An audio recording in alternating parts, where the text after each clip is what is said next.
And we're back, boys and girls. It is once again time for On the Perf podcast, helping with your weekly commute. My name is Adam Reiser. With me today, as always, Mr. Adam Maxwell. How are you doing, bud? How's your weekend? I'm doing great, buddy. Trying, going back to my roots this week. Ooh. So yeah, kind of a trippy deal, and that's what we're going to talk about today. But yeah, I am fresh off the range. It is the middle of July here. It's as hot gets here. Well, I mean, it gets hotter, but how hot does hot get there? Because I was at the range today doing a private, and it was 109 degrees. Well, right. So, like, every area of the country, they have their own, like, barometer for what hot is. But, like, here, if you're in the high 80s or the 90s, we touch 100 sometimes, but it always comes with humidity. So yeah. But which is a whole nother thing. Not like South Carolina humidity or Florida humidity, but I mean, I think it's a different temperature every part of the country, but it crossed the threshold where like, hey, you have to drink water on purpose, have a plan. We're watching the old guys, making sure they take care of themselves, and other people who don't take care of themselves are like, hey, go give that guy a bottle of water, you know. So it was that kind of hot. So we were mid to upper 80s with plenty of humidity, full sun.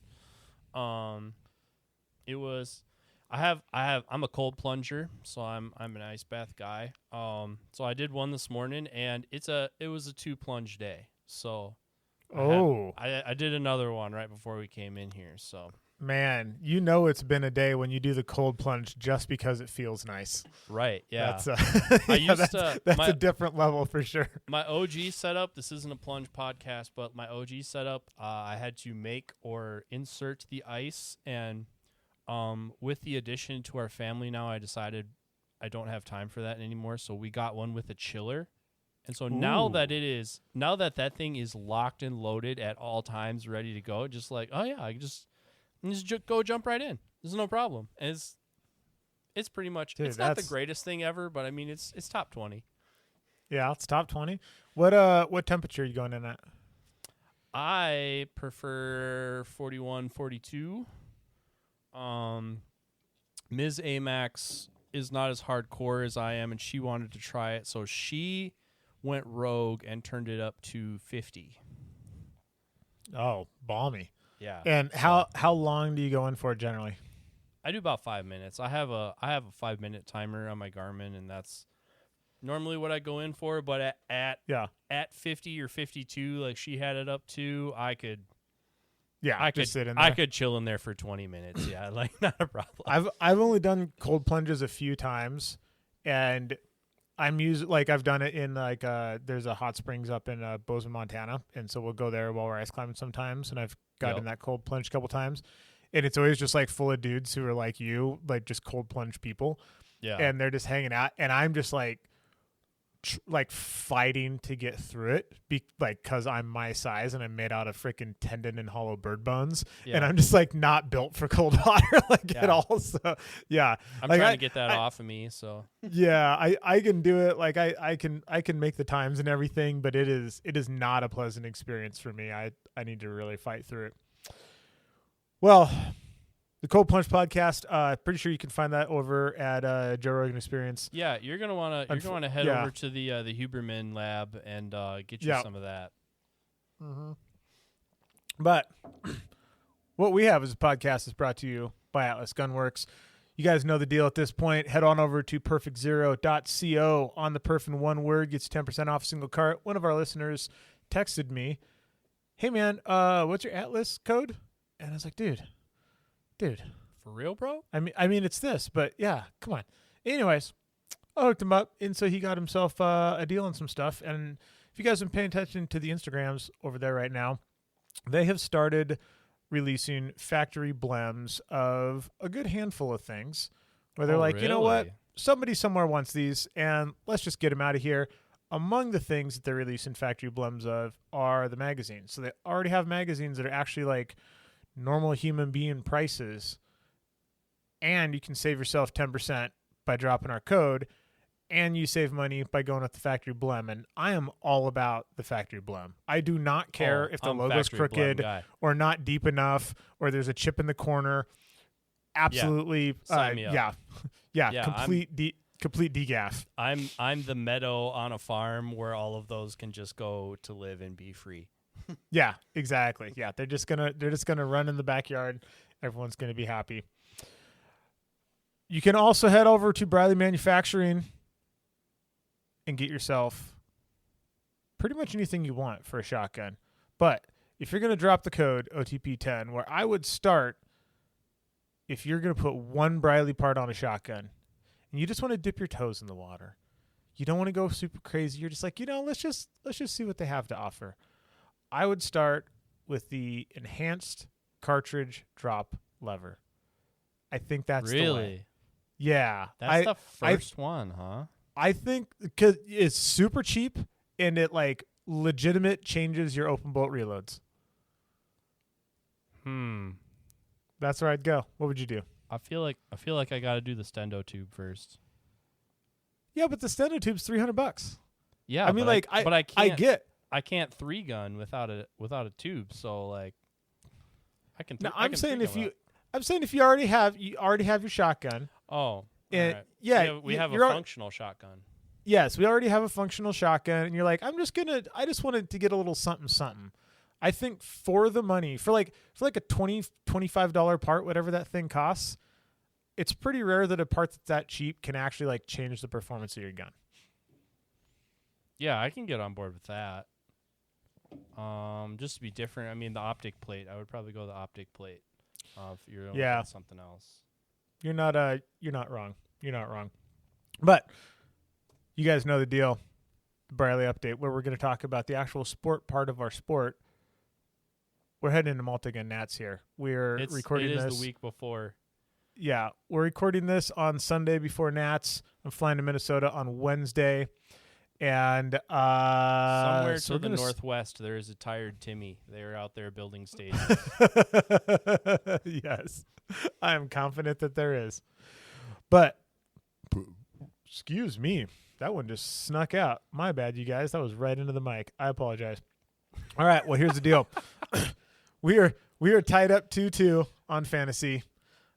We have come even. I got off to an early lead, and Maxwell's been clawing it back. And we're right back where we started. So this is going to be our tiebreaker to get into to pull ahead one way or the other. You know the deal. I'm going to pick the names. Maxwell's going to seed them. I'm going to take the over-under. If he lands dead on, he gets 2 points. If I win, I get a point. If he wins, he gets a point.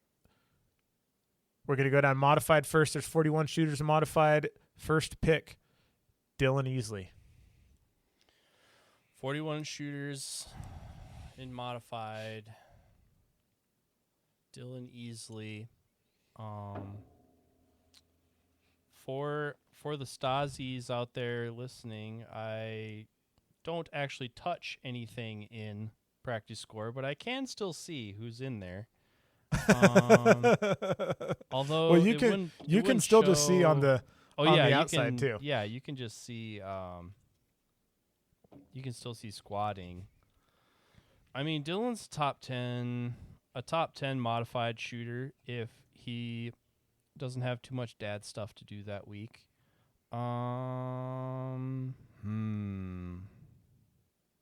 Is this the only modified shooter we're picking? No, picking 3 modified, 3 open. Oh, okay. Dylan. I'm putting Dylan 5. Dylan in the 5 spot. Man, that's a really good guess. I'm giving Dylan the over. I think he's going to break 5th. Right on. You're my boy, Blue. Yeah. You're my boy, Blue. That's win-win for me. All right, so over for Dylan. Number 2, Ryan Reed. Ooh, Ryan Reed. So now Ryan Reed, they're like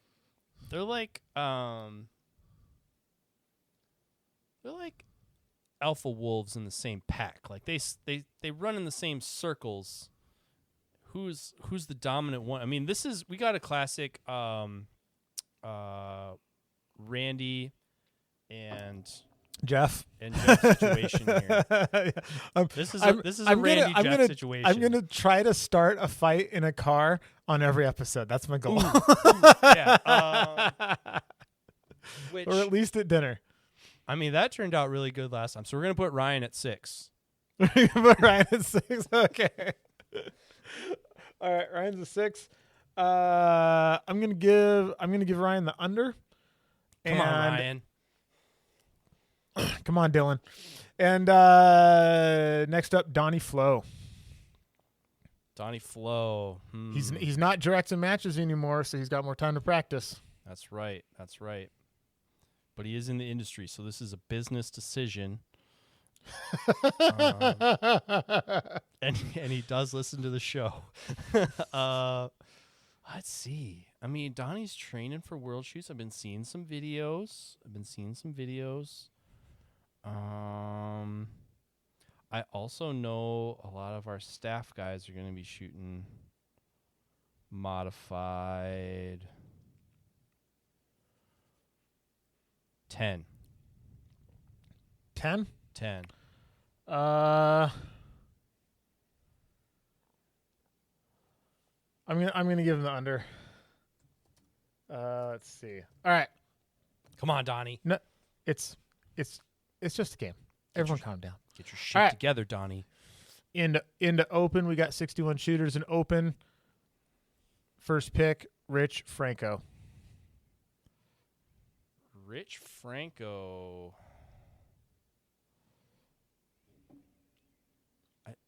Give me a little rundown on Rich. I feel like I want to make sure I'm picturing the right person.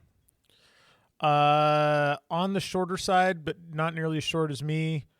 I can't remember what color jersey he wears. I feel like he wears an orange jersey. And he did break the top 10 last year. What kind of shotguns do you shoot? Is he a Genesis guy or a Distant guy? I don't know. I'm not sure. And give him the 10 spot. 10 spot? God damn. I need to stop tipping the hand to where people finished. Okay, so he's getting the 10 spot. That's for the listeners. We gotta set the table for the listeners. Yeah. All right. I'm gonna give Rich the over. Good. You got this, buddy. You got this. All right. Next up, Spencer Marsh. Spicy Spence. One of the masterminds behind some of the stages at Multi-Gun Nationals. He's going to be shooting with the staff. He's going to leave his car idling for a ridiculous amount of time. If he ever sells his car, you don't want it. It has a ton of engine hours on it. 'Cause he just lets that thing idle all day at the range. Spence?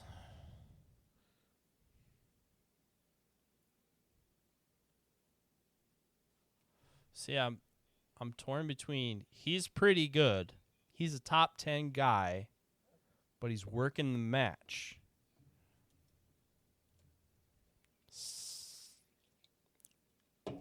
Come on, Maxwell. That's a very good pod. 8. Eighth? God damn, that's a good guess. Man, you're making good guesses here. You know all of these people too well. I'm getting better. Well, that makes up for the ones where I don't really know them, and I just... Yeah, but you won that one too. You're just way better at guessing this kind of stuff. 8th place. I just want to watch the world burn.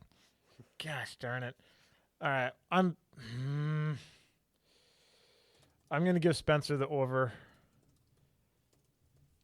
All right, and our last pick, Shafter Williams. Shafter Williams? I need a bio on Shafter Williams. You don't know Shafter? No, bro. Oh, okay. Man, now I'm going to be on the spot because I'm not actually sure where he's from. Shot Texas with him. Shot the Vortex shootout with him last year. He was one of the upper pack dudes. I would say definitely somebody capable of breaking the top 10. Yeah. There you have it. Okay, well, my mom always told me not to trust strangers, and I know a lot of people in that top 10, so I'm going 12. You're on 12th? God damn, that is a good guess. Okay, 12th. I'm going to take the under on Shafter just because I took the over on the other two guys. I got the feeling I'm going to get my ass kicked at this one. You made some really good guesses. Well, you get to go, so. Yeah, fair enough. Fair enough. All right. Moving on to everybody's favorite part, the Gary of the Day, brought to you by American Defense Manufacturing. OTP 15 saves you 15% off over anything at ADM. And I got to say, last year at this match, I pulled one of two UIC Mod 2 rifles that I pulled last year. And I pulled several rifles last year. And the ADM rifles were by far the nicest. I no longer have either of them in my possession. They both went to very good homes. And I'm kind of bummed about that, if I'm being real honest. They were super nice. Like real nice. For just a rifle out of a box that's like, this is just kind of our stock build, I was quite impressed. So if you want to get yourself one. They really come pretty much the way I want them. Like, yeah. I don't really seek to change much about an ADM rifle for all the things I use rifles for. And when I go down in my basement, I seem to have a lot of them laying around. not lying around, but in various states of getting ready to go somewhere or just got back from somewhere. Yep. But, yeah.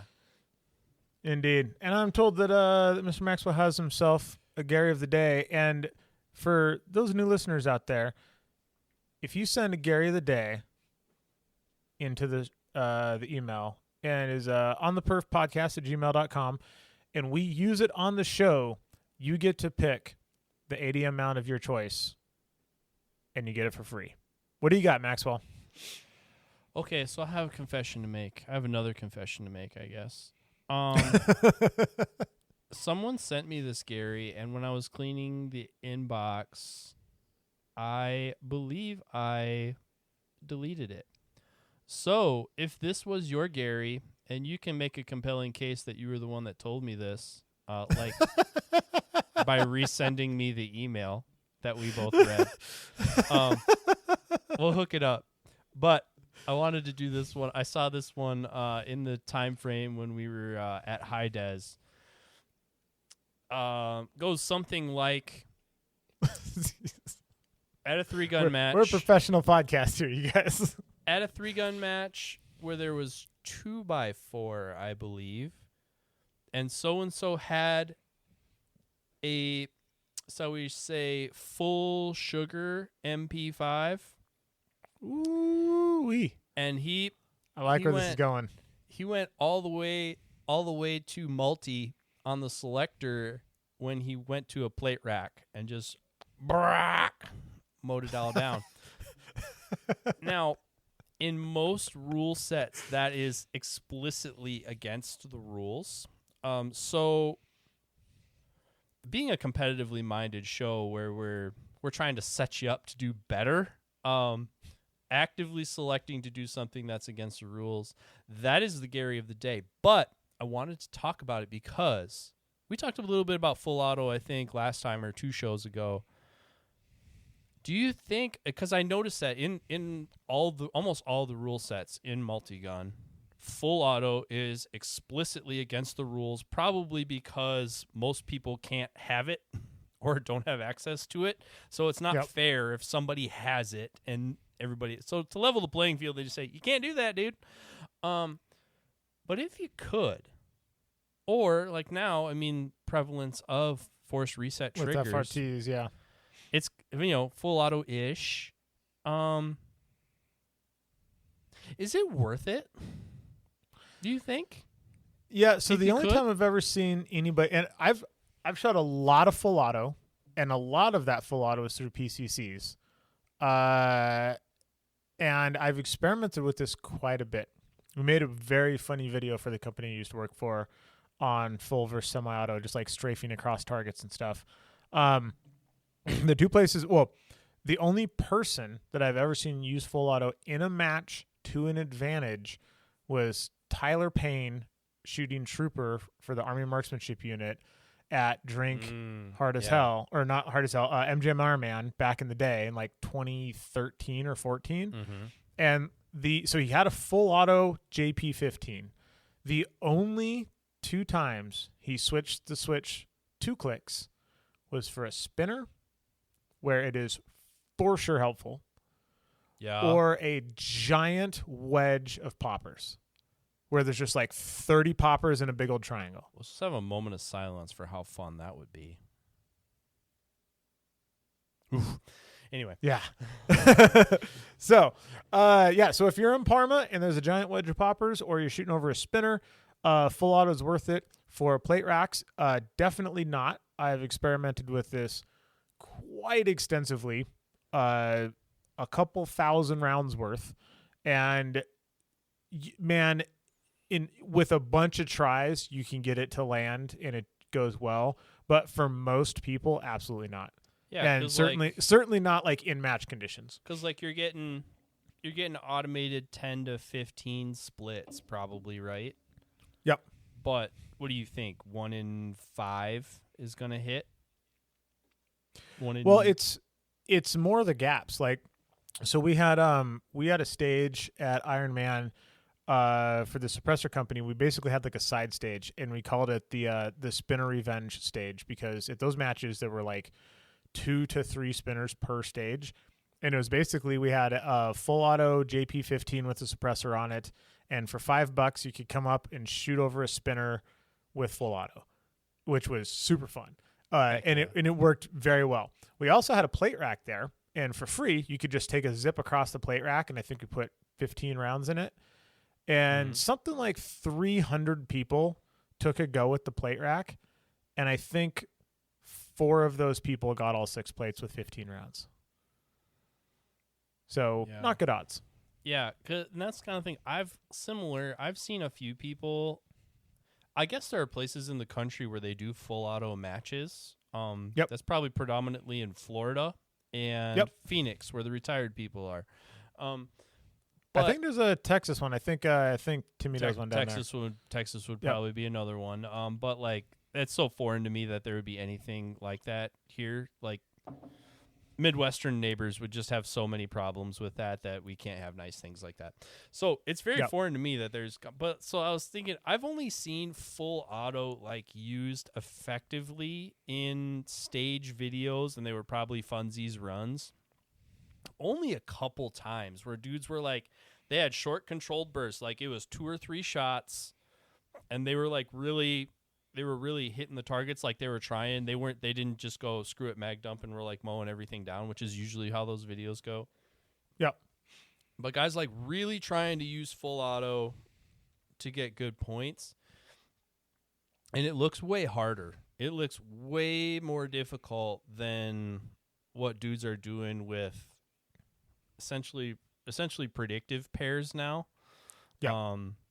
That I almost feel like you have to work harder to control full auto, and it's going to help itself to a little bit of your extra ammo. Like your stage plan would. That's be the big jacked. thing. Like it's going to add an unexpected reload somewhere, because you don't have a handle on, like, I'm going to get to this point and I will have shot 23 rounds.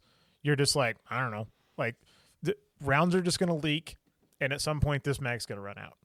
Yeah. So I think that's maybe the biggest part. Even if you could use it legally in a state, I don't know that it would be that big of an advantage.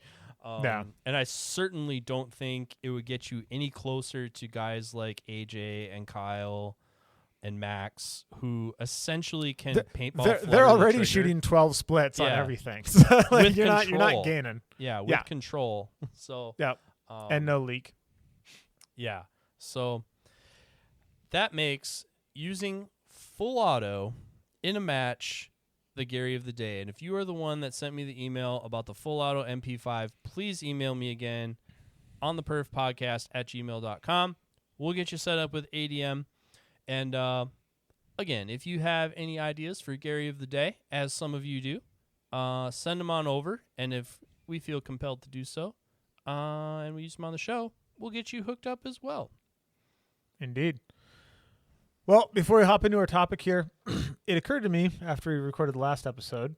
Well, we're a few episodes now because we banked a whole bunch of them, and we haven't actually recorded an episode in a few weeks. Now we're out, and when I was proofing the Riser disappeared to Canada is what happened. yeah, I ran off to our northern brethren. It was awesome, and I sent Majestic, which I'm super stoked about, and I'm not going to lie. I'm kind of bummed to be back. When we left Squamish, it was 70 degrees and slightly overcast, and we were by the ocean, and it basically got like 2 degrees hotter every 30 minutes for like the whole drive. Yeah, that would bum me out too. And then we pulled into Utah, and it was 101, and we're like, what are we doing here? This is such a terrible... Like, we should just turn around. This is so dumb. But we're back, and we never talked about the price table at High Des. And... Oh, yeah. Like we said, one of the things, if the reason that sponsors put prizes on price tables is for exposure. They're trying to introduce themselves to customers, let potential customers see their stuff at the prize table, hopefully get some, Instagram and social media shout outs from people who pull things off the prize table, hopefully get some emails from those people thanking them. They want to get something out of this. These aren't donations. These are marketing dollars.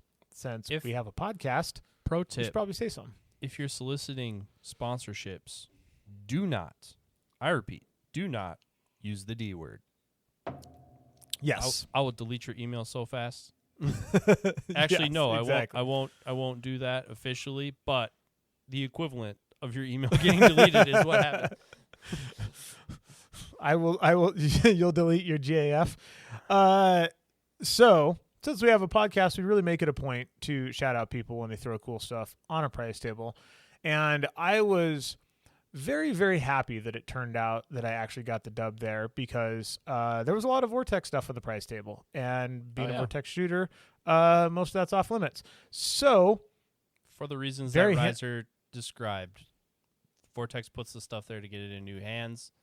We don't necessarily want team shooters to take it because they have a lot of access to products. We want somebody that has less access to product to get it.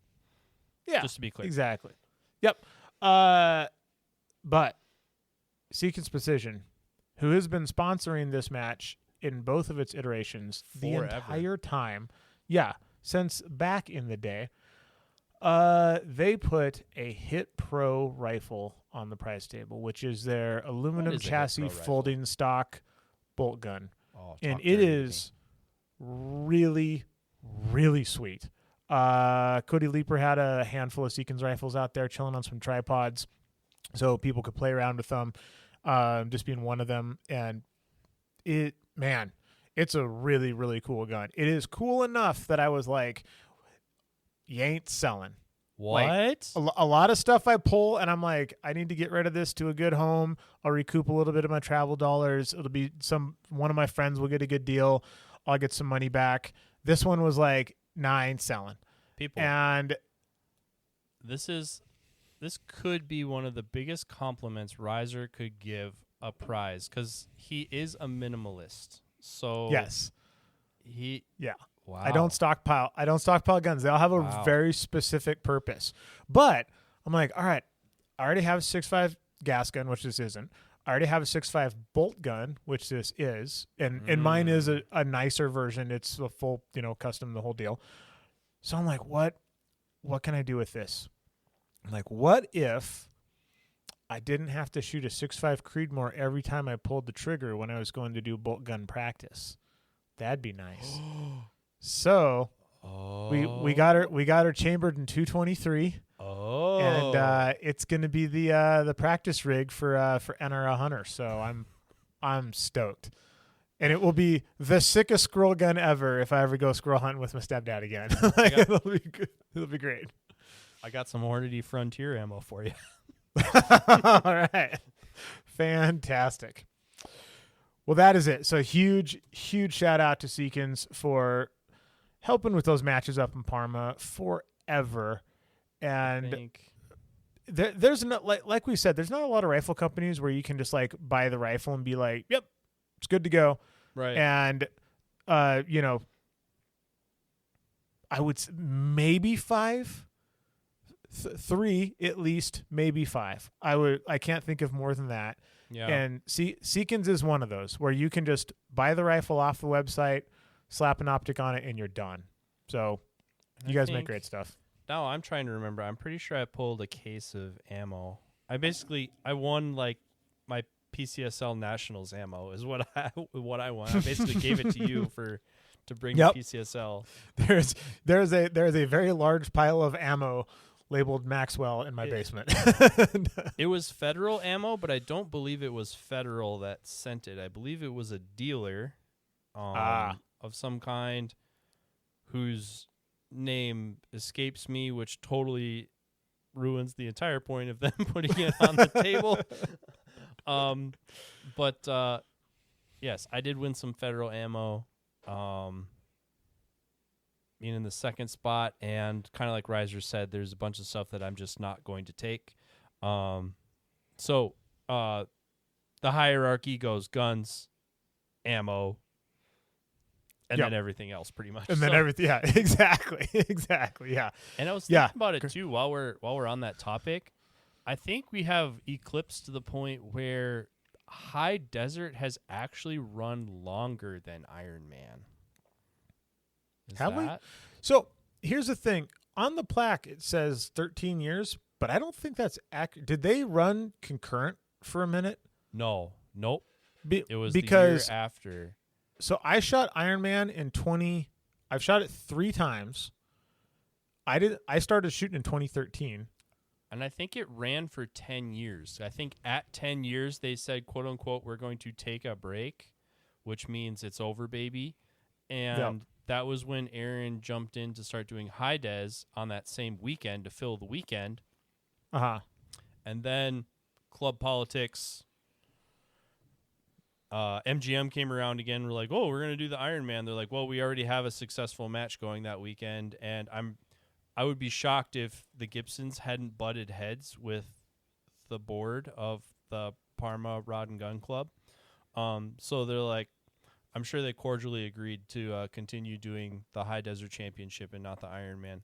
But I just I kind of felt bad for a minute because it was like we always talk about the High Des like the artist formerly known as Iron Man, but at this point, like they are their own era. Like, I mean, if you have a contiguously running match more than 10 years, as a guy who contiguously put on a match for 11 years.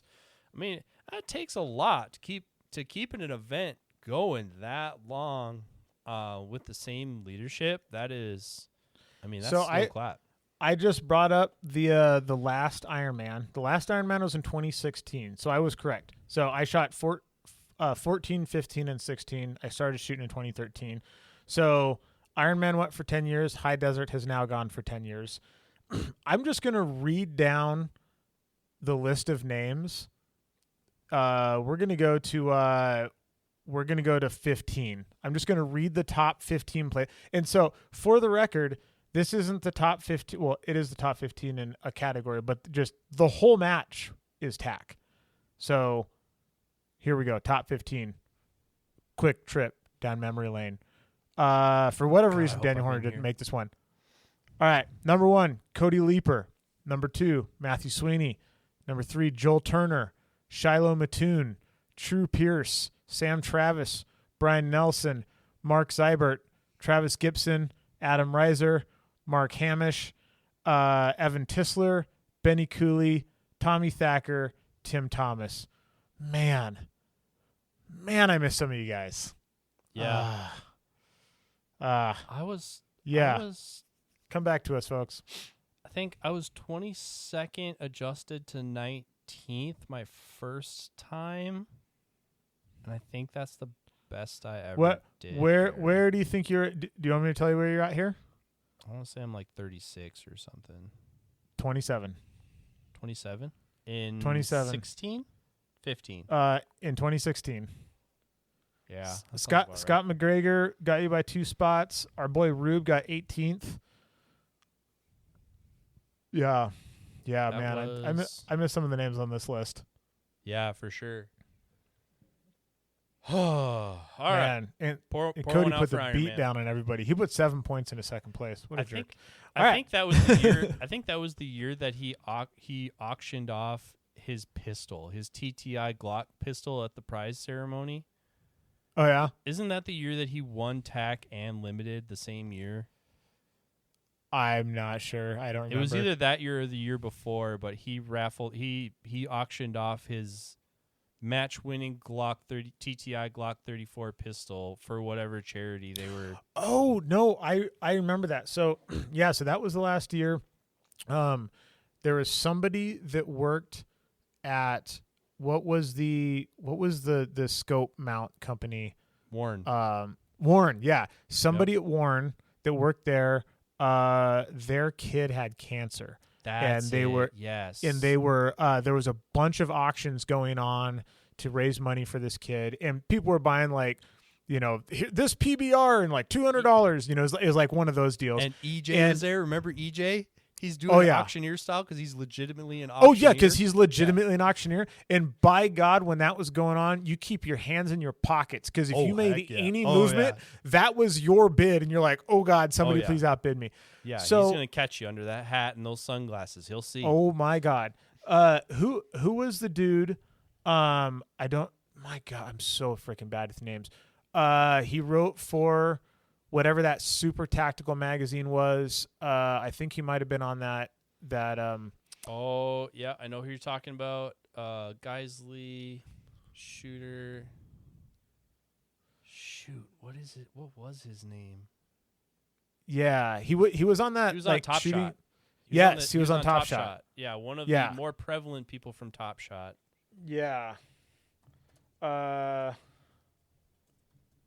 Man, we need to figure this out. Okay, contestants. Ian Harrison, yes. That was his name. Yes. Yeah. So anyways, Ian Harrison won the auction for this like batch of gear from Glock, and it was like a knife and a saw and a bunch of weird stuff. Like it wasn't a Glock, it was a bunch of like Glock branded stuff. Mm-hmm. And one of them like was like an entrenching tool shovel thing. Oh yeah. And so this big pile of gear, bought it for $500 or something, and we're sitting at a table. It's like me and Ian Harrison and a few other people and this like 14-year-old boy, and Ian wins this big pile and we're sitting down. It's a round table and we're all on stools, so we're like high stools where like normal people's feet don't reach the ground.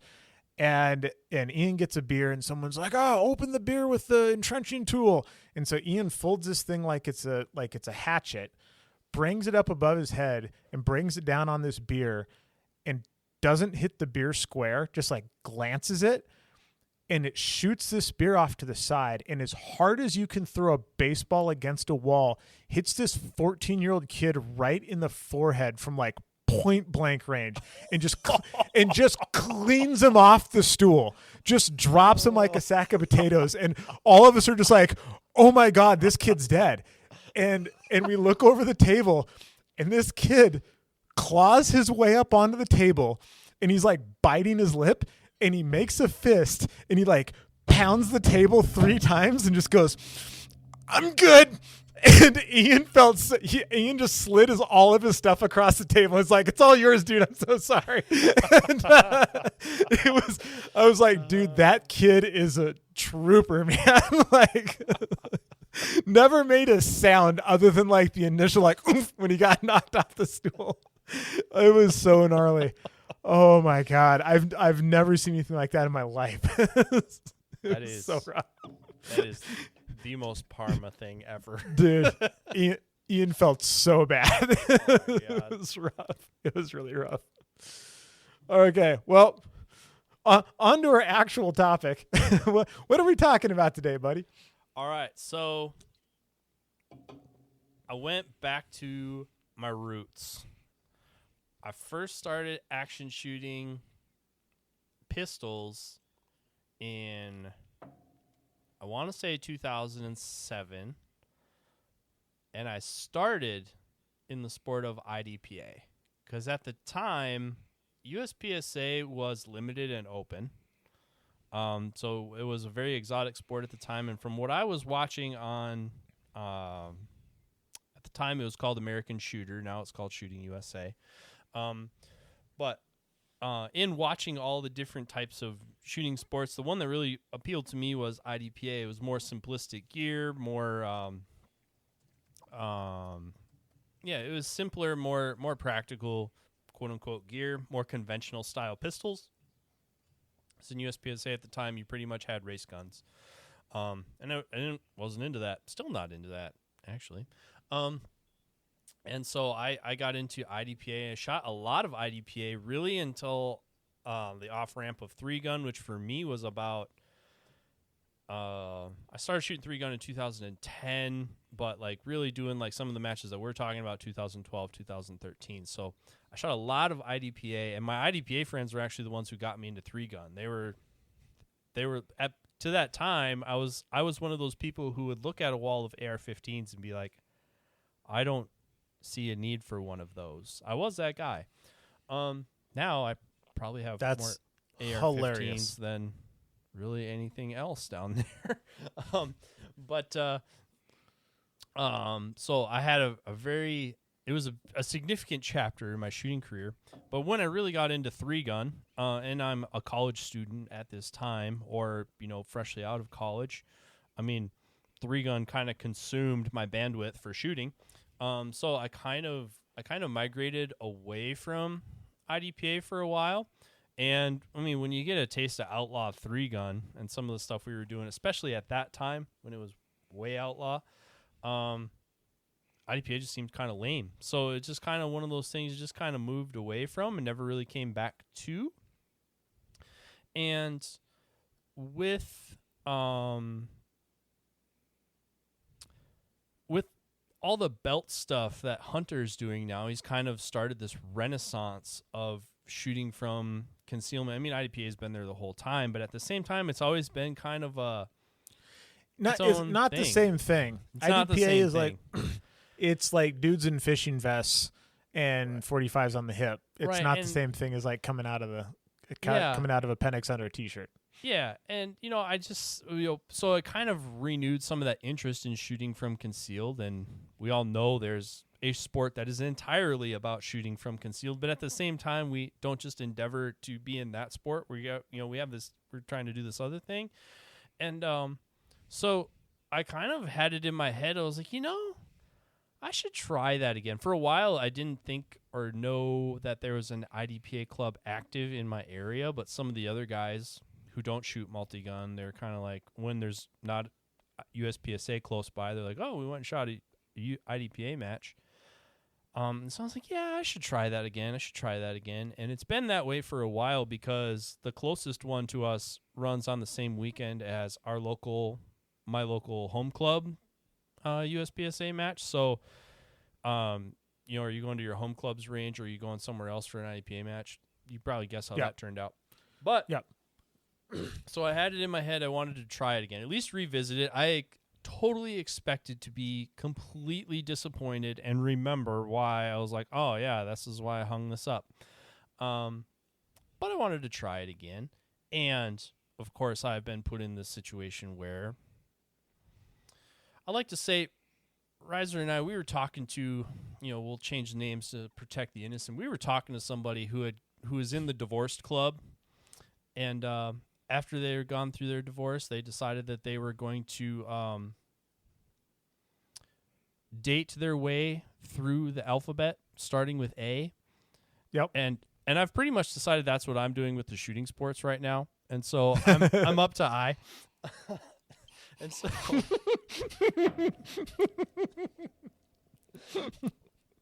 so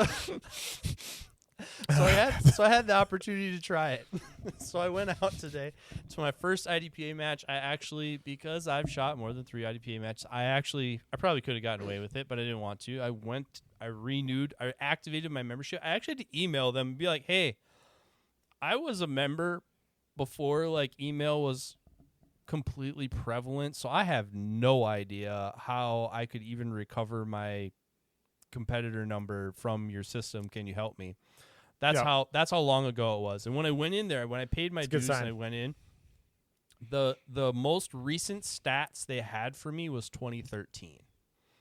Nice. So I have not shot. So you shot your last IDPA match the same year I started shooting. Yeah. So that the best I can remember, the last time I shot IDPA was 2013. So it has been almost if not 13 years since I have tried anything to do in this sport. The rule book has changed several times. New divisions have popped up. I mean, the core is probably still the same, but like I just have no idea what it is now. I hear what people say, and I'm like, oh yeah, that checks out. But so I went to try it today, and lo and behold, there's a carry optics division now, and most people shoot that. It's basically open 10, minor. Is it, so you can have ports and comps? I don't know. I think so. It's pretty Wild West though. Yeah. Like a watered down limited optics gun is really what I saw most people shooting. There of course are a bunch of divisions, and since we're revisiting, #roots, obviously I'm going to shoot CDP, which is custom defensive pistol, which is basically it's the division you have to shoot 45 ACP in and only load 8 rounds. So I went back to my primary division at that time, and I shot CDP. To be clear, the division you actually carry. Yes, which is also ironic. Yeah, that's kind of sweet. Because so there's the main match, and then right when I kind of the end of my IDPA chapter, they had introduced a thing called Bug backup gun, and it was kind of a side match thing. The thought being that everybody kind of shows up with these quote unquote rigs. I mean, everyone at the time was shooting Glock 34s and 5-inch MMPs. Some XD people. I was an XD person for a little while. I don't really like to talk about it very much. Wait. You were an XD person? So you're just gonna glaze over that. I was trying really hard. You're in your experimental phase.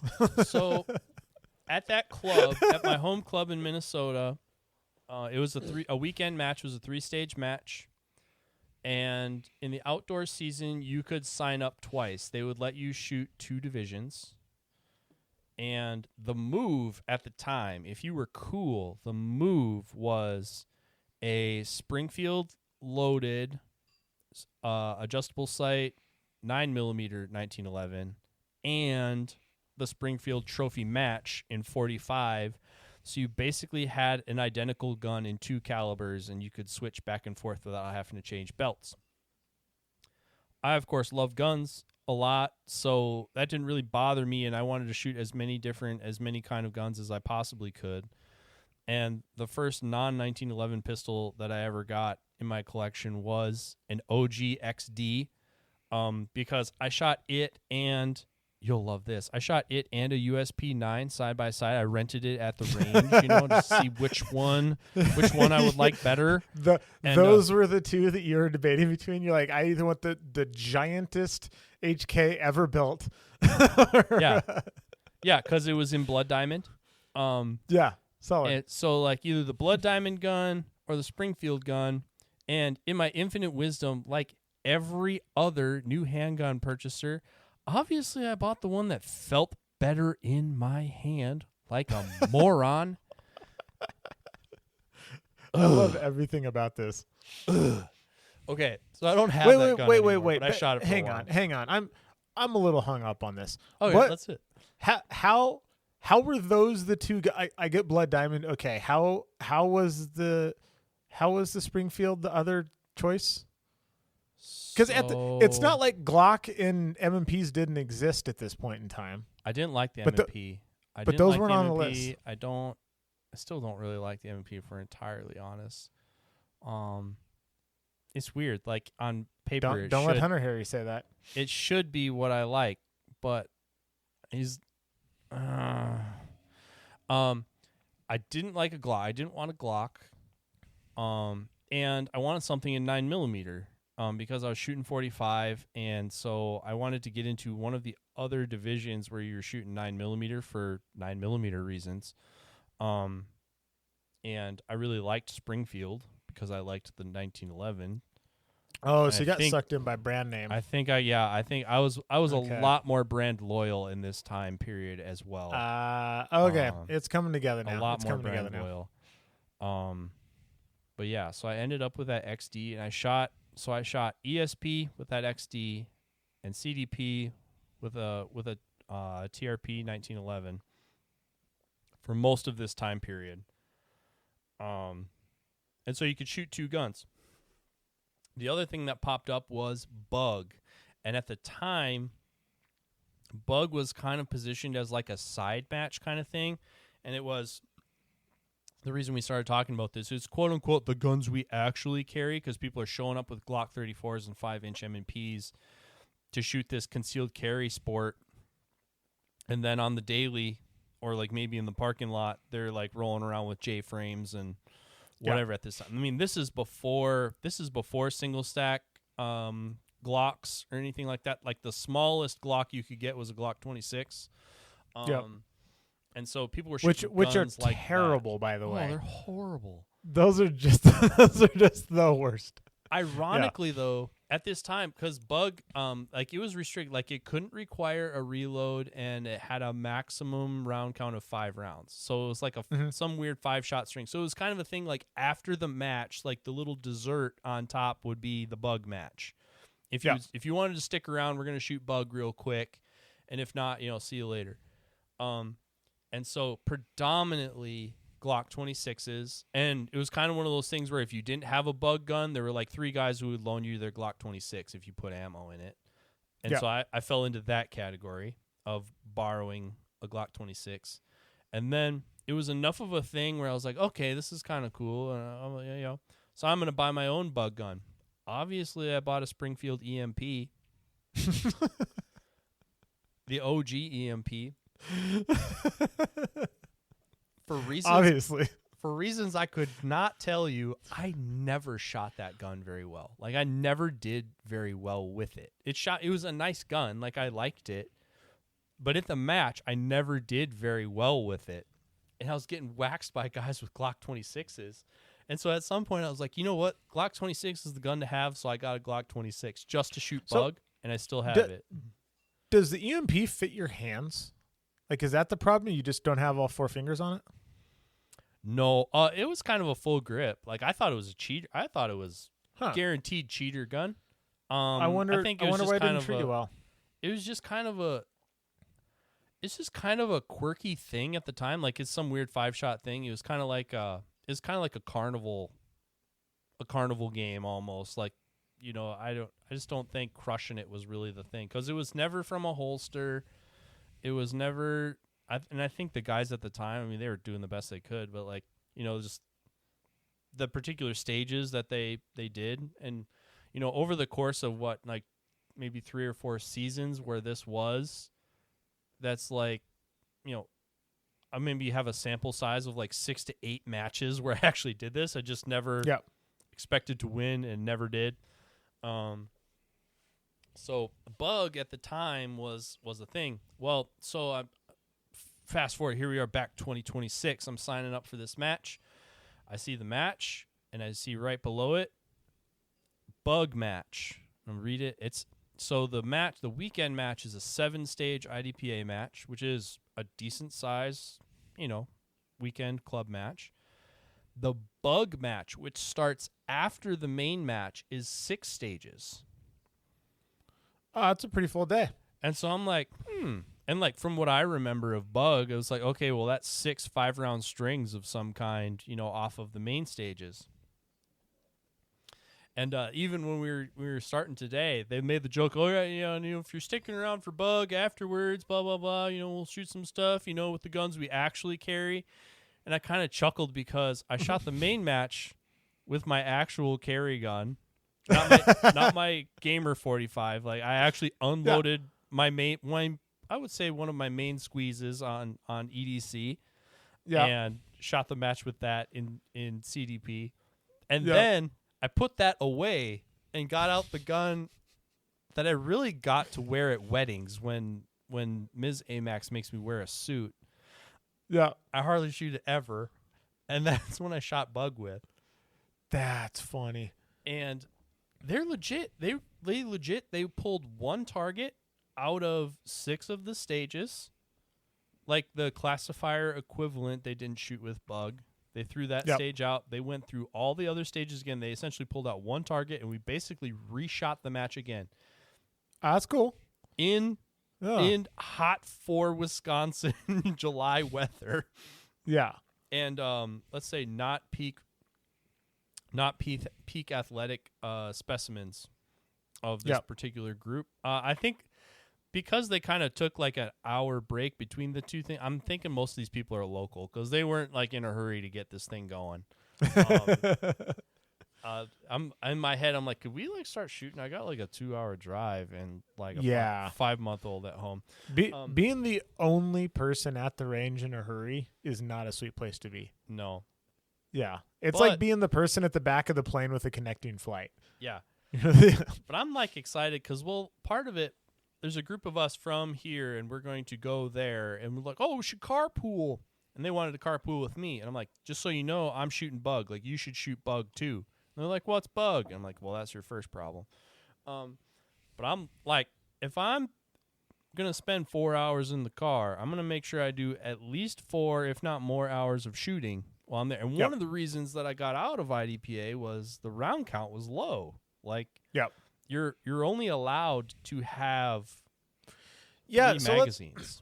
Let's back up a little bit because there's a few things about IDPA that are very different from essentially everything else. Yeah. So first of all, scoring is not hit factor. It is time plus penalties. Mm-hmm. So but not time plus in the way that we say in 3-gun, where it's like there's circles on the target. Yeah. Similar targets. What's that? Oh, glad that came out. Similar targets to USPSA, but circles instead of, rectangles. Yep. And it is points down, which is time down. Yeah. So is it 1 second and 2 seconds or 1 second, 3 seconds? The equivalent of an A zone is called a 0 in IDPA. And then the equivalent of a Charlie in IDPA is down 1, which means that's 1 second added to your raw time. Yep. And then the equivalent of a D zone is down 3 seconds. A miss is 5. And so they're just adding time back to your time instead of hit factor, which is points divided by time. And so I think the shooting itself in IDPA is net easier, but Charlies and Deltas, or their equivalents, hurt a lot more. Yeah, so for example, on a 8 hit factor stage, which is, kind of medium high for USPSA, a Charlie is 0.2 of a second for hit factor mass. So it's 4 times the penalty for a Charlie. Yeah. Like a second is a lot of time. So you really have to shoot super clean. You do have to shoot super clean. Or at least the intent is to get super clean. And like if you look at it, I think a big difference to understand between the two, essentially they're the same, based off of the same sport, essentially. We have overarching theme is concealed carry. So everything starts with concealed gear of sorts. And then where USPSA controls, or essentially, how did I have this worked out in my head? USPSA forces you to do stuff through construction.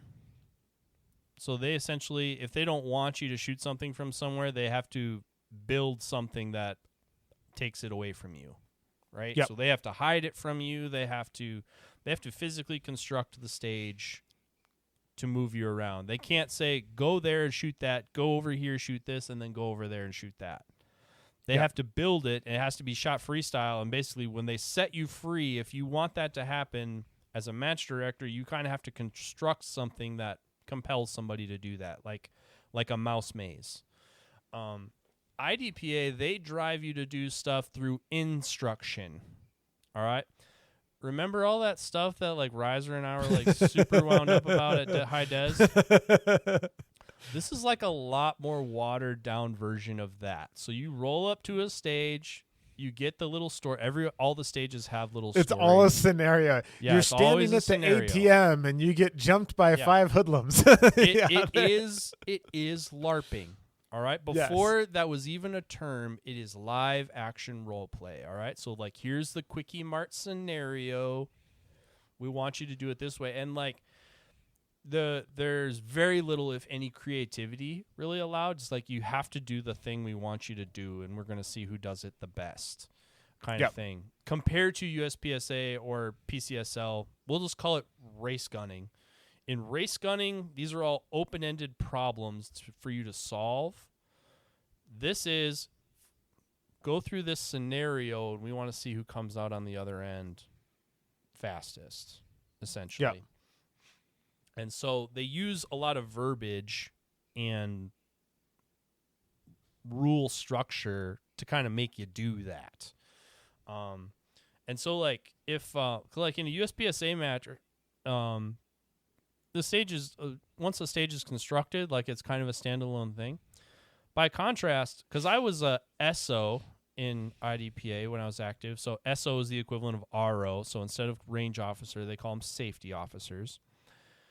So if our like national level, if we just our hypothetical club, if we had the group of 3 gunners was the kind of the head group of IDPA shooters at a hypothetical club, because that also tends the SOs tend to be the people who are most active and kind of around. If you're in the sport long enough, you get certified.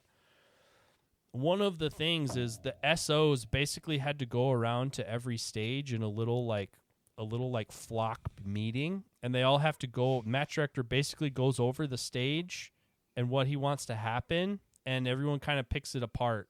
Okay, well, how are we going to call this? How are we going to call that? Like, well, what if somebody wants to do this kind of thing? The better the stages are, the less time that would take. But sometimes it got fairly heated. So you can picture, like, at a club, it's me and Riser and Dylan Easley and Ruben Alexson and AJ Anthony and Kyle Litzy, and we like go to stage 1 and we like argue about it for 10 minutes, good naturedly, but like we're like, hey, what about this? Oh, well, I'm gonna shoot it. Why can't I just shoot it like this? Oh no, you can't shoot it like that. That's not how I meant it to. Well, hey, I can see that target from right here. Why can't I shoot it? That kind of stuff, and then we go to stage 2. And then we go to stage 3. And then once we get through once we get through all the stages, then we can start the match, which I think is why this particular match, they billed it the day before, which another funny story, we thought this match was on Saturday. Wait. So this whole conversation takes place the day of the match in the morning with everybody around. In my experience before, yes, this was a little parade thing that took 15 to 20 minutes before the match could start. So you bring everybody at the match to every single stage to answer all these questions beforehand. No. All the people who are not anointed SOs, they're over there. Oh. They're over there dicking the dog still. Oh, okay. Talking about deer hunting and fart jokes. Yeah. And all the elder statesmen of the club, they're having this meeting. Okay. I'm picking up what you're putting down. All right. Yeah. So that happened yesterday at this club. So you didn't see that, but and we almost showed up because we thought it was Saturday for whatever reason, and we were gonna carpool. And I'm at 11:30 at night. I'm like, when am I setting my alarm for tomorrow? And I'm looking at it. I'm like, that date is for Sunday. And so I text my friend. I'm like, hey, is it tomorrow or is it Sunday? He's like, I don't know. Let me check. We're looking at the website. We're looking at Practice Court. We're looking at this gun club's website calendar. We're like, yeah, in fact, it is Sunday. So go ahead, sleep in tomorrow. I think we're in the meeting. That would have been pretty rough if you drove 2 hours to this thing to find out that it was the next We would have been day. so sad, Panda. Oh my God. So sad, Panda.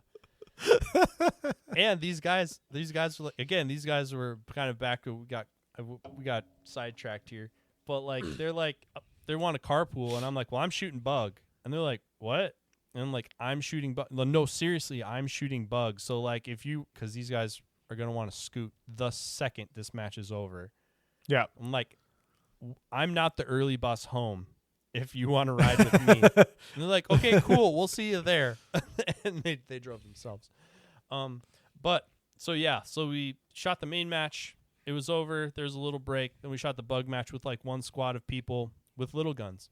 And when I shot the little gun match, it reminded me of the first time I ever did an AK match in Forest Lake 10 years ago.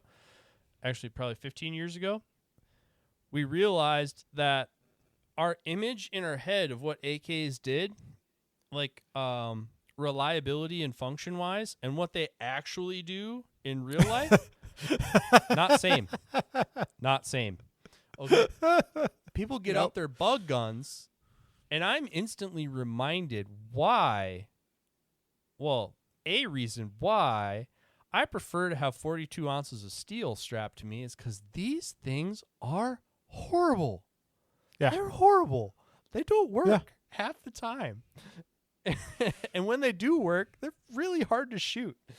Yeah, they're small guns are not sweet to shoot. Like way that. So all right, quick little backup here. The private that I did today was for a guy that wanted a private lesson for his daughter, teach her how to shoot guns, and we kind of walked through all of the options. So we started with like literally a 22 conversion on a 1911 platform, worked to a comped gun, then a non-comped gun, and kind of worked through all of them. And we ended with a Glock 43X. The fall off in performance of what she could do, and this was like her second day ever shooting a pistol, but she was doing quite well.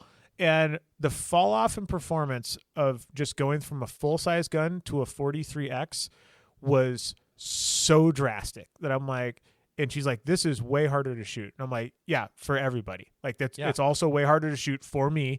And I'm like pretty good at this. And so I'm like, just, remember that when you go to like buy your gun, like, and she was like my height basically, which is embarrassing because it was a 17-year-old girl. And, but I'm like, yeah, people like us, we pretty much get stuck with something like that because that's all that we can hide. But when it comes to just like shooting a gun, you really don't want that. like it is the thing that you pull out when it is the only thing that you can hide. Like that is the only reason to own a gun that size. Well, and like after my EMP experience and working firearms retail, I latched on to like, if I was ever going to do that again, I think I traded it at some point for, I don't remember what. I think I might have actually traded it for my first Vortex scope, if I'm being entirely honest. But after that EMP chapter, I'm like, if I do an officer size 1911 again, what I'm going to get is a Dan Wesson ECO. Much better built. I shot one. It was awesome. I'm like, someday, that's on the someday list. And I got an opportunity fairly recently in the last couple of years to get one in a trade. So that's what I have. I haven't shot it a whole lot, but I've shot a bit and never had a problem with it. You see what I did there? Yep. I test fired that thing with the ammo that I was going to shoot today this week. And then I cleaned it again. So like this thing is cherry. This thing's ready to go. First stage, I had like 3 failures to extract in like 16 rounds. And I'm like, what the F? And like in the background, I can hear him in the background. Oh, typical 1911. I'm like, oh yeah, I want it. It's like the brain trust is back there, like they're chirping. Yeah. And I'm like, it's making me angry. And I'm like, nope. I love our customers. They're why we're here. I love our customers. They're why we're here. Like, I can't. I already got kicked out of one sport this year. I can't get kicked out of this one too. So I eat it.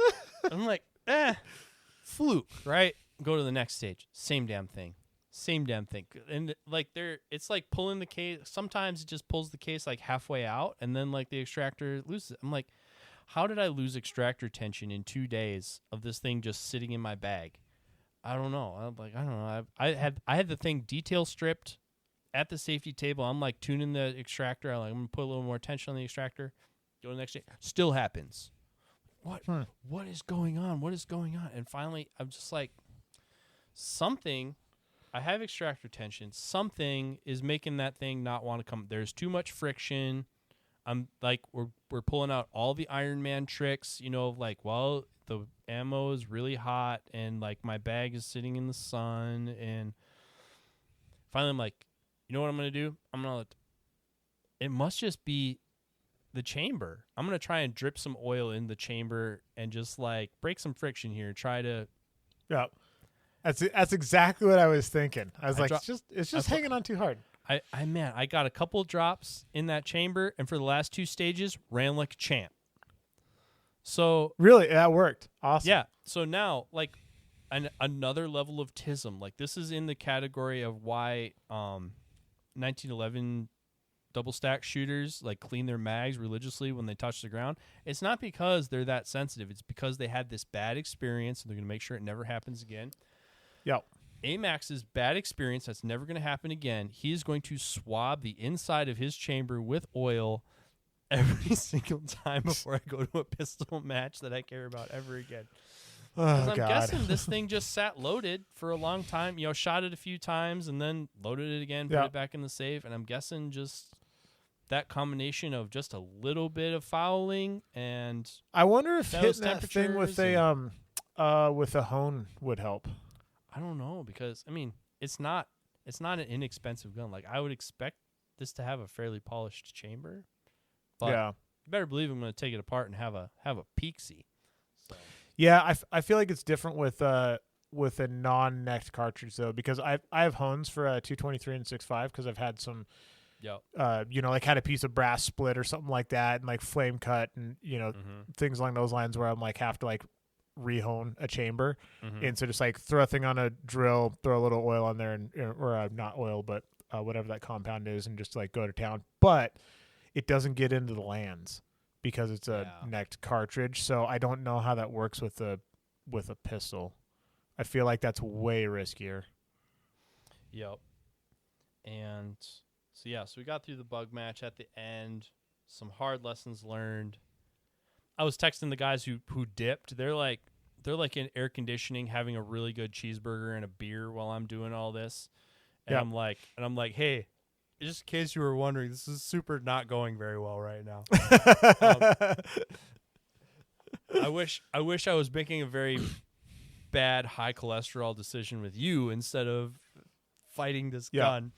But back to the main match. So, IDPA, more simplistic gear. There are a lot of places. To me, I kind of like. We're like 3-gun and USPSA is almost like this really cool type of shooting that you need guns for, like that you need exotic guns for, especially in 3-gun, right? Nobody like gets a 3-gun rifle and like, oh, 3-gun, this is where I shoot this. It's always like, I want to play this game. What is the thing to have for this game? And that's a lot of the gear we talk about. I feel like IDPA is kind of the flip side of that coin. It's like if you have this cool gun and you want to like run it somewhere from a handgun standpoint, IDPA is kind of a place you do that. Like if you go into a well-stocked gun store with handguns, and if you just find one that's cool, pick it up, and like, hey, I like this gun. Where's where's something fun I could do with this?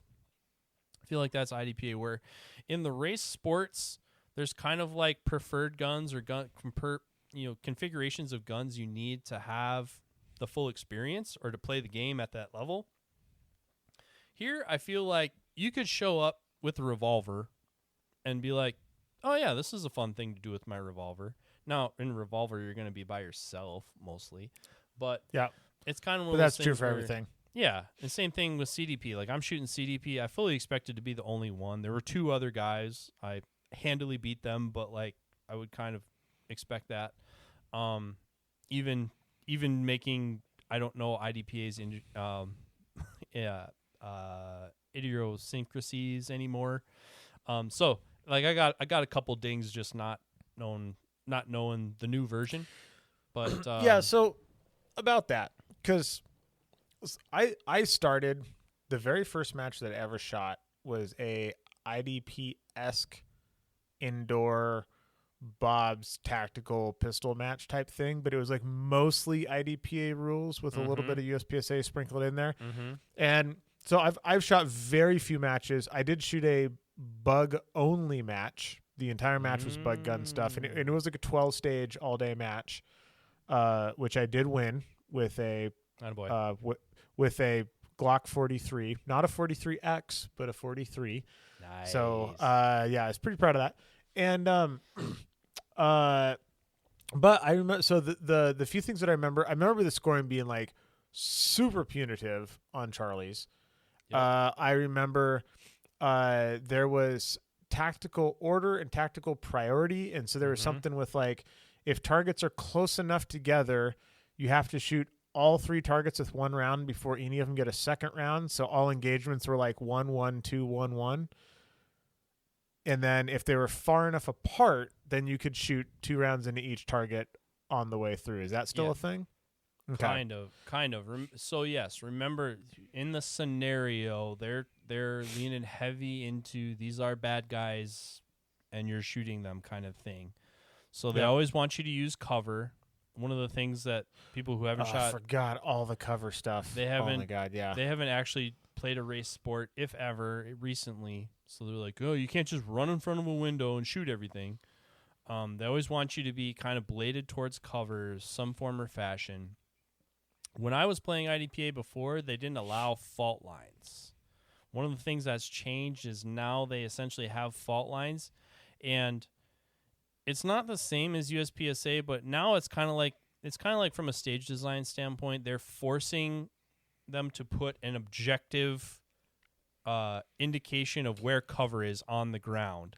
Yeah, because so it used to be you need to be on this side of the line or that side of the line kind of thing. Yeah, and because didn't it used to basically be that you could shoot the stage and then the RO could just like very arbitrarily decide like you weren't behind cover enough and just ding you whatever penalties? Yep. And then like you had to kind of make sure you kind of leaned a little bit as you went to each target to like, oh, see, I'm leaning out from behind cover.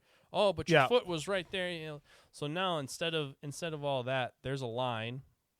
And in the briefing, they're like, and even some of them like a wide open port where the temptation would be to like stand in the middle and shoot everything. It's like, all right, you either have to be on this side of the line, shoot that target, and slice the pie this way, or you have to be on that side of the line, slice the pie the other way.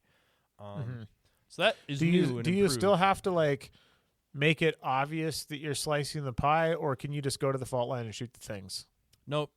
Pretty much what I gathered now is as long as you're on the right side of the line and you shoot the targets in the right order. So the one that would present, you gotta shoot the one that present first. Yep. Okay.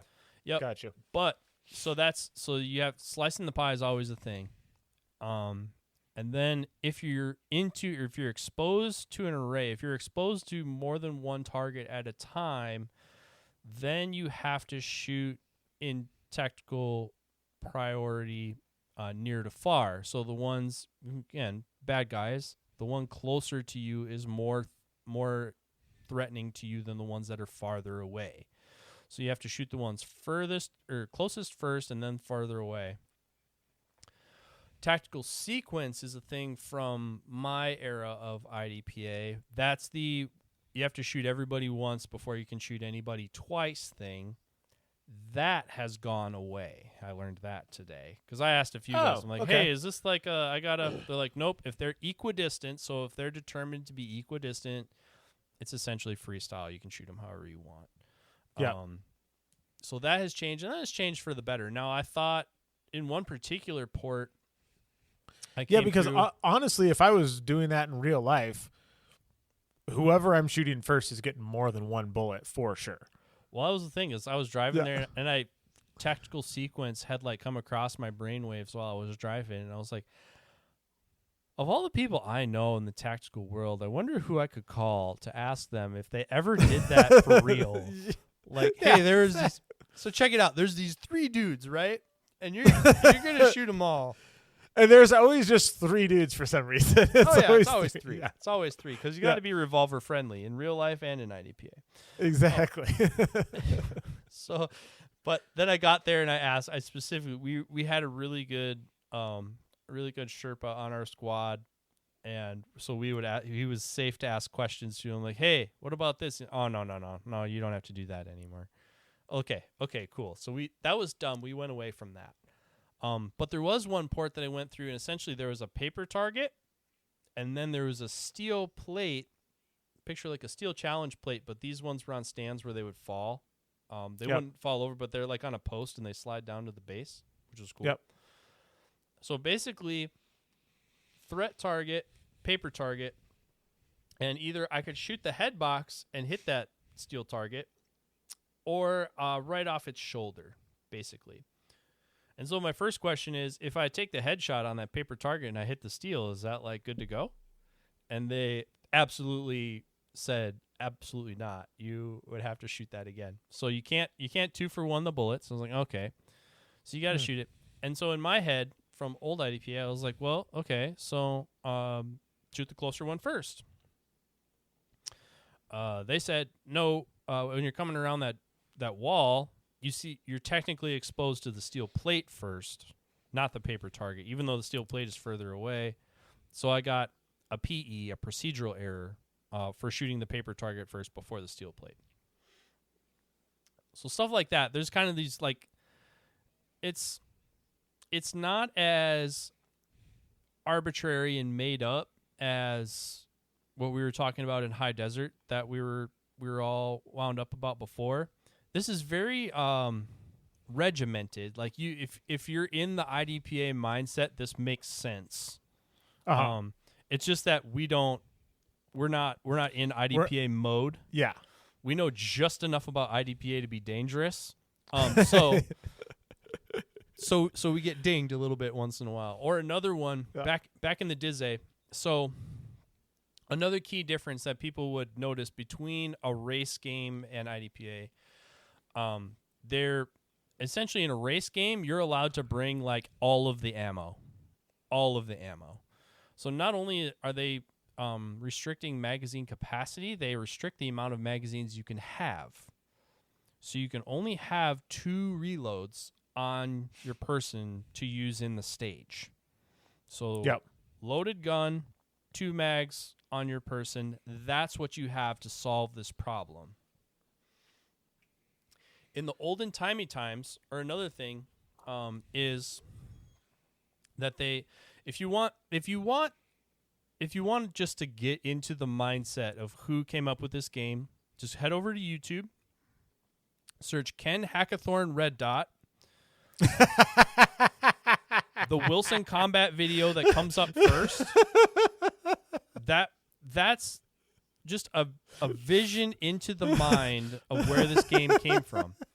Because we'll just go ahead and sidetrack it a little bit more. Back in when USPSA was really taking off into a race gun sport, when they first started building like race guns that had barrel weights and compensators and major power factor, and they were really hot riding 38 Super and all that stuff, the game started to get away from quote-unquote practical shooting, and guys like specifically Bill Wilson, but Bill Wilson was starting Wilson Combat, and they got to a point where they weren't selling a lot of competition guns into this world anymore. So the name is Combat, so they were a very defensive oriented company, and the sport had kind of moved away from what they would say is the roots of practical shooting, which was supposed to be about defensive, combat shooting. So like, okay, well, this is going in a different direction. We're going to make our own game.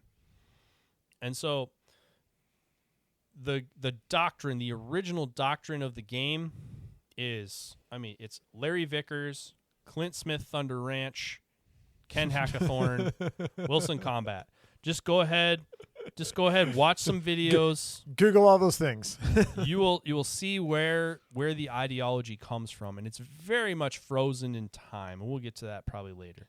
But so in your world, you have 3 magazines to solve whatever shooting problem they give you. On top of that, one of the adages of this group is you will never drop ammo on the ground. So doing a speed reload, like we do in USPSA, I got through this array. Totally verboten. Time to plus up. Totally, nope. So you're not allowed to intentionally drop ammo on the ground. You're not even allowed to accidentally drop ammo on the ground. In my DZA, so that makes it advantageous to get to slide lock. You're right, so that you can just yeet that magazine out and put another one in. If the magazine still has ammunition in it, you have to retain it. So you have to put that in a pocket or a pouch or something. It can't hit the ground, and you have to retain it. So it was advantageous to shoot the magazine empty. And so that was where guys would, they would make up 2 0 hits, with an extra shot or two to get to that slide lock. Yeah. That's gaming. That's not allowed in this sport. Even though this sport, what I saw today, is just as gamey, if not more gamey, than anything going on in the race sports right now. The more strict you make the rules around this stuff, like the more people are going to try to find their way around the rules. Correct. That's just human nature. So in the DZA, if you got called out for round dumping, which people absolutely did, like that was a penalty. If we blatantly saw you make up 3 zeros with a 4th 0, like, hey man, you're round dumping. That's not cool.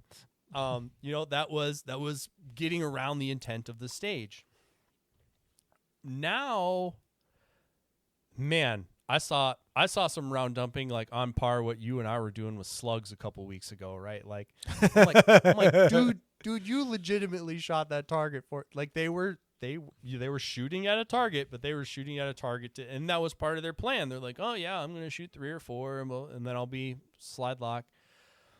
I was not comfortable enough with the rules to know. I was still like scared of Stuart Thompson yelling at me from the last time that he did that. I did that a long time ago. So like I wasn't doing that, but I'm like, oh yeah, they legitimately planned to do that. And so, well, now it's okay. So that's also okay, but also it's okay to drop a magazine on the ground if it's empty. Back in the day, if you did that with a round in the chamber, that was the same as dropping in a loaded magazine on the ground. Okay. Now, if you got it worked out in your head that there's one in the chamber, that magazine's empty, they would actually look at the magazine on the ground and they would look as if, all right, they would try to get it before someone would pick it up. Does that magazine have any ammo in it? Nope, that was an empty magazine. You're good to go. There's one round in the top of it.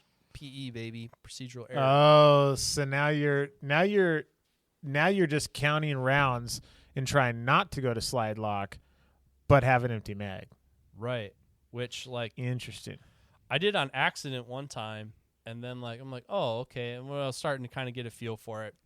Guys were planning it that way, but a lot of times, like, I was legitimately trying to like tack reload, which is the other option. So a retained reload, you're putting a fresh mag in, you're taking the mag that has some depleted ammunition in it, and you're stowing it somewhere. I did that legitimately several times today. And the other thing, like if you look into, even if you take out like the round dumping aspect of it and you just go into the tack reload, like there's a few ways to do a tack reload. And the fastest way from a competition standpoint to do a tack reload is not the most tactical way to do a tack reload, because you basically have two things. You can either have this entire thing take the least amount of time, which is you take the mag out of the gun as your hand's coming down, you stow the mag, you come up with another mag, you put the mag back in the gun, or you can have the gun down rounds for less time, which people would argue is the more tactical way, which is come down to your belt, bring a mag up to the gun, switch mags at the gun, and then go back down to your belt and then restow that mag, which takes like twice as long. Yep. So it's like the way that I would do a tack reload if I was actually doing a tack reload is not the fastest way by the clock, but nobody does it that way in IDPA because it takes twice as long. So it's like, so even if you're doing a tack reload, you're not doing it the way that you'd do it in the real world. And like single stack, I'd even like cigar fingers that thing and just hold on to it while I'm shooting it. You have to retain by the rules. You have to retain you can't just hold that thing in your hand? You can't hold on to it. No. What? Nope. Come on. Nope. And this is the thing, like this is the do what we say. Don't Yep. game your way around this. Like, this is it's a very ironclad doctrine that they're trying to. So it's so LARPy. Like, it started from a place of where they legitimately thought they were trying to make a game that was like a scenario combative tactics based game, but it's a game. All right, so it's a game, as we've seen in PCSL and Practical, like, the creep is there. But the other thing to consider here, too, is tactics and speed aren't the same thing. Like, unless you're doing hostage rescue, like, no tier 1 element is running into a building and trying to clear that thing as fast as they can. Like, they're sneaking around, they're moving slow, they're playing corners, they're not getting themselves into too much trouble. Like, the tactics and speed just aren't the same thing. They're just not. So you can't have a tactical thing that's timed. Some of their propaganda is like, well, there's lots of really good IDPA stages that could be done with like 5 rounds. People, you are selling entertainment. Okay? People came to shoot. All right? If you show me a 5-round stage, man, better be good, and there better be a lot of them. Like, I've been to some shooting classes, some like legitimate shooting classes where they're like, the reason we let you shoot is because that's what we have to do to attract you here so that we could give you the lecture. The lecture is the information we really wanted to give you, and we put a bunch of shooting on it so people will come and take the class.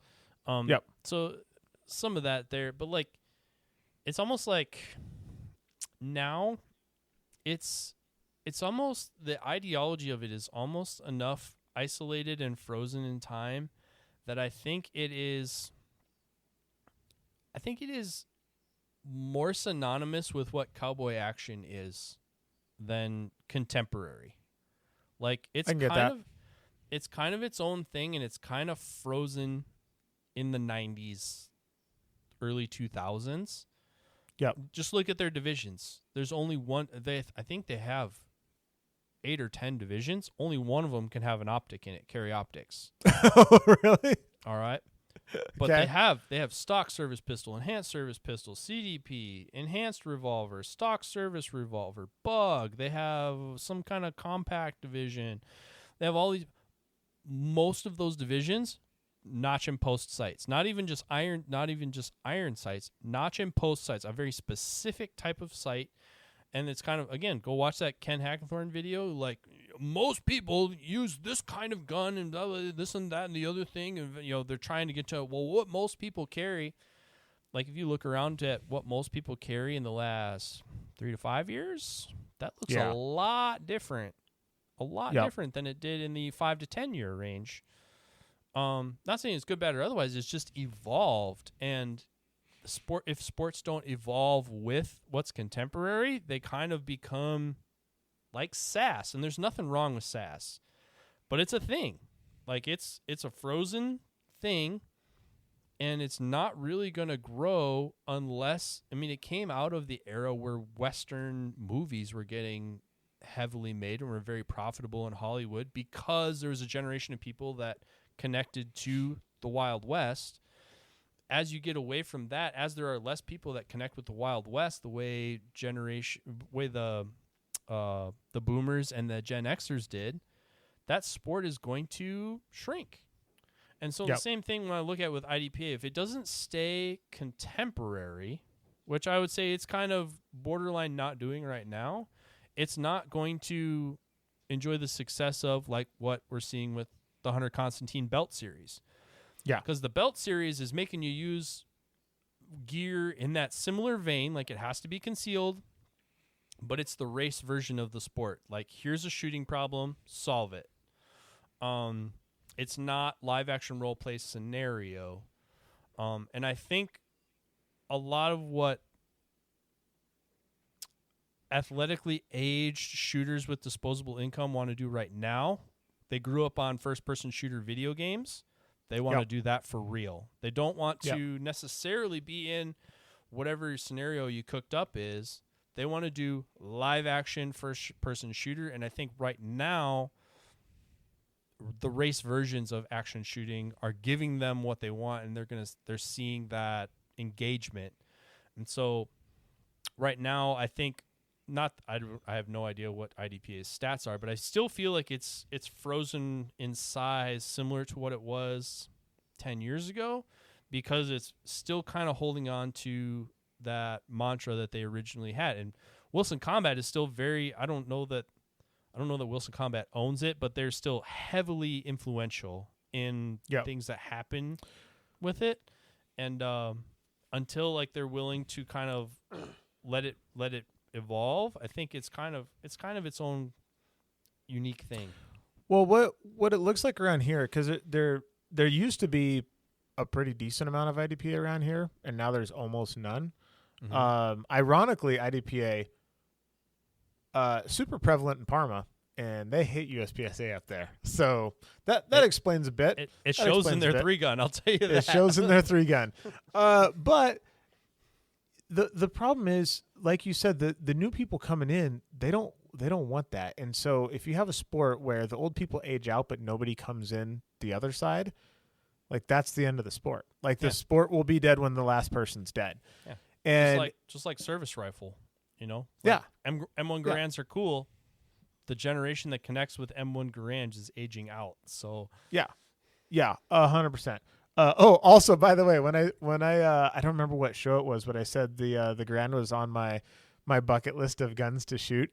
I got so many DMs with people holding their Garand, being like, "Dude, I got you." So, like, I actually, we'll tease a future episode. I bought a bucket list gun last night. Ooh wee! I was on the broker. Wait! You were talking just a couple episodes ago about how you're not hitting that anymore, and you're off of it, and you're looking at places where you can't afford the guns, so it's not as big of a risk. You fell off the wagon, huh, buddy? I mean, yeah and nah at the same time. Okay. I can't spoil it. It's all right. It's gonna come up. If you guys need a little teaser, it's something you're gonna have to wait until after the Multi-Gun Nationals episode. But IDPA is not the weirdest thing that I'm shooting in July. I love where this is going. Oh yes, I love where this is going. Oh man, I'm about it. Oh Jesus. Well, okay, so 2-hour drive. It's kind of like you remember. It's old and it's weird and it's crusty. And bug kind of sucks. But at the same time, it was. Are you going back? It was like 6 or 7 stage. It was 7 stages. And like stage design wise, I had to tell the match director at the end, I was like, "Hey man, I've been out of IDPA for 13 years, and I just gotta say, you're doing a bang up job with this match. Like, the stages are legit, the format is legit, the shooting is legit, the props are legit. Like, that's the other thing. I think because they're a little bit more scenario based, you're gonna get a little bit more of the props. So there was a car. We shot out of a car. We shot what else? There was a fairly elaborate stage. They said it was the most USPSA thing they could do in IDPA, but pictured as like kind of a sideways T. Like there was a horizontal hallway, and you started uprange of that, so you kind of went around the end of it. There were 3 or 4 legal ways to shoot that stage. There was really, like most things, when there's 3 or 4, there's 1.5 good ways to shoot it. Yeah. So people didn't do all the good ways, but like there was legit decisions to make. They had a stomp box. I've never seen this before. So they had a stomp box, and they had 3 targets that were on like a pivot. So picture an array of 3 targets, shoulder to shoulder, wide open. Yep. You can see them. And then There's also connected to it, there are 3 targets at 90 degrees laying horizontal to you. And then they're on an activator. So when you stomp so you had to shoot the targets that were just exposed from a different place. And then you run up and you stomped on the pad. And when you stomped on the pad, it activated and the weights would fall off, but they almost fell off in succession, almost like piano keys. Like one would pop up and the other one would pop up and the first one would disappear. So they kind of like presented in a wave. Yeah, okay. I've never seen that before. They kind of had this wave presentation. That was pretty good. This range also has a cowboy town, so there's a little bit of, there's always just a little bit of cowboy town mixed in there. What else did they have? They had some strong hand weekend. No weak hand, but they had some strong hand shooting. I had, back to the penalties thing, I did attack reload on one of them. I took an extra magazine to be safe. Like I needed 8 rounds to get to the end, and if it goes wrong at all, it's one of those all the magazines start on the front table things. So like, if you have to commit to how many, are you grabbing an extra one? So I grabbed the extra one, I put it in my pocket, got to the next position, did the shooting, and when I moved to leave, when I changed directions and like started running, magazine was yeeted out of my pocket from just like my thunderous hips that Inextricable Performances had me built, right? So like, yep. I'm all business waist down and I'm all party like waist up, right? So like I got power down there and I like hip checked one of those magazines out of my pocket. That has never happened to me ever. But sure enough, loaded magazine, yeeted out of my pocket, procedural error. I was like, I didn't even drop it. Like I stowed it. I did what I was supposed to do. I'm like, yeah, I didn't stay there, man. Penalty. Like, oh, God dang it. Dude. I feel like this would drive me insane. I don't think, I mean, like just based off of like how aggro I was after the Parma match, I feel like this would, like having things like that happen and be like, oh, great stage, here's 5 seconds. Like, yeah. No, I feel like that would just drive me nuts. I think it's definitely Summer Shandy Riser that has to show up to this match. Like, yeah, we're just shooting guns with buds today. Fair enough. I think what I was thinking is like I think you can only take one sport seriously at a time. Yeah, I agree. I don't know that you can be super hardcore race sports and super hardcore IDPA at the same time. I think one of those two has to be your primary. Yeah. And then the other one's the one that like you do for practice or you do for fun. So like we're very much in the race category right now. So when I show up to this, like I have no expectation. I'm trying to do good. I'm trying to be aggressive, but at the same time, like I understand this is not my pool. Gordon Yee is a very good IDPA shooter. IDPA is his jam. He recently came to our area because he came here for a job, and like that's his thing. Like, he's winning. Who's getting second is what's going on. Like now in USPSA, could I probably lock horns with Gordon Yee? Yeah, but like. This is his thing. So I'm not going to come to his thing and be like, man, I should be right there with him because he's focused on it. I don't see IDPA as something that I'm really going to be like taking serious. Like I'm not going to try to get to Distinguished Master in all of the divisions. And I think that ship might have sailed in my life in general. But I kind of look at it as it's kind of like because I don't like to plink anymore. Like competition shooting really ruined plinking for me. I don't like to just go out and shoot guns. Yeah. So this is where like so when I decided I'm going to go shoot IDPA, it was like, okay, well I'm going to shoot CDP because that's my favorite. I had to legit decide which gun am I going to shoot in CDP. I have lots of good options. Man, if I could go back and talk to 24-year-old me and be like, hey, not only are you going to get to shoot IDPA with a Wilson CQB someday, you're going to have to decide which one you're going to shoot it with. I'm like, and there's a few of them. Like, I was like, man, I could. And part of me was like, hey, you got to dance with the one that brung you. Am I going to shoot the old TRP or, this or that or the other thing? And I was just like, man, I have a choice to make here. But also, and then I'm standing there the whole time and I'm kind of thinking, yeah, this would be fun. I wouldn't actually, especially during that bug match, I kind of wish I had freaking Jerry Micklick's Ladysmith with a full-size grip on it. Because I was like, there you go. I was like, I'm over semi-automatic pistols at this point in the afternoon, the way that was going. But I was just like, yeah, I could see shooting this. I could see shooting that. And that's where, like, when they would allow multiple entries, it's like, well, I could get a little bit of everything, even though that is not the way to do well at any of them.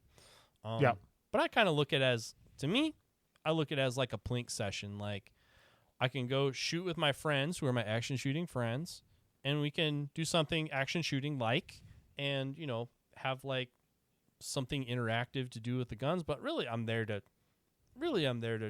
shoot guns that I think are cool, in a way that doesn't just feel like fireworks to me. Like, yeah, just making expensive noise. Yeah. So it's focused expensive noise. Maybe that's what it is. It's not necessarily the noise we made. It's the friends we made along the way, or something like that. I don't know. But I tried IDPA. It's very different than it was before. I mean, you can shoot appendix now. So I was shooting appendix. And of course, all the appendix shooting that I've done in the last 3 years.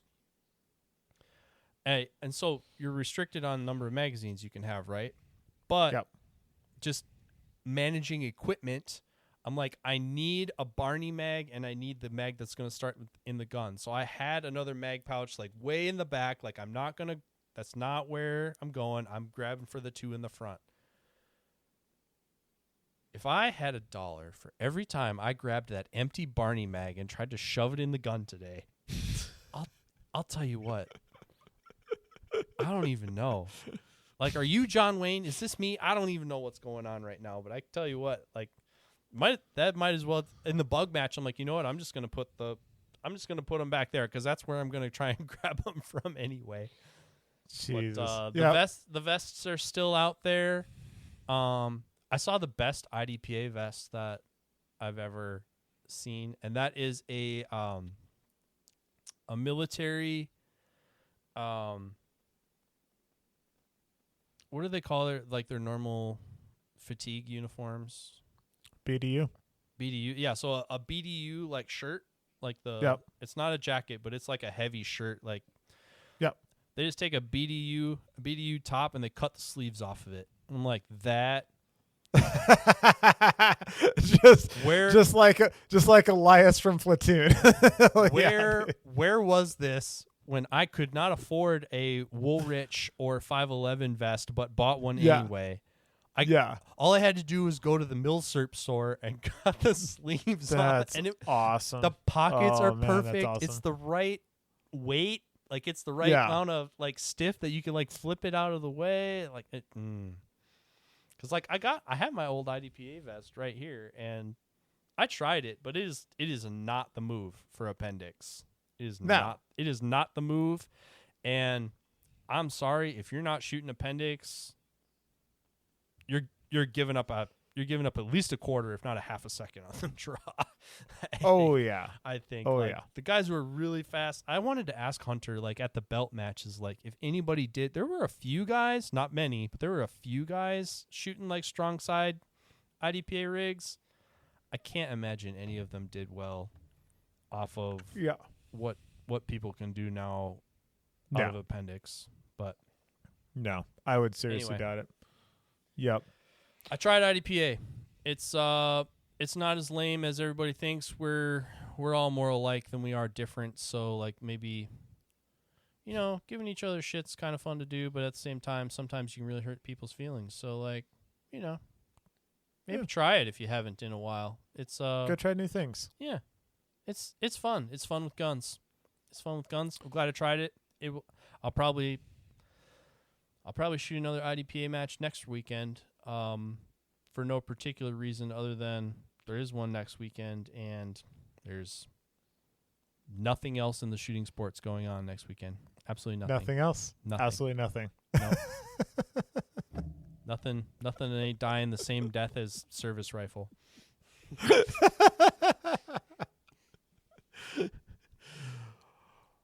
Well, folks, you know the deal. Keep your overlays handy, even if you have to stow them in the pocket of a fishing vest. Are there overlays in IDPA? There's got to be. Heck no. No? No. No? They're not about that. They're not about that. All right. Well, although one more little one. So we're in the bug match, and they're kind of tearing down the match behind us as we're shooting through. And the match director comes up. He has a target. It has the most shot up zero zone you've ever seen in your life, and there's like 2 pasters anywhere else on the target. So he holds it up. He's like, well, here's one that was shot pretty close, right? And everyone's like, ha, ha, ha, ha. Well, on that stage, it's one of those ones where you run up to some barrels and you shoot like point blank at one in the ground. Yep. One of the guys shooting a snub revolver, because it's always a guy shooting a snub revolver, right? He runs up there and he just puts that thing in the guts and he pulls, shoots the A zone or shoots the zero zone out of this target at the perforation, like shoot half the circle out. And I'm like, hey man, this is the target I've been pasting. I'm like, hey, there's no amount of pasters or tourniquets that's bringing this guy back. I think we need that target that you just showed me with the shot up A zone. He's like, what are you talking about? You know, and he walks up. He's like, oh, yeah. Hey, we need that target. That's awesome. Oh, that's awesome. All right. Well, in that case, remember, muzzle stamping is fun, but it slows the match down. It's fun for you and nobody else. Maybe don't. We'll see you guys next time. Bye-bye, everyone.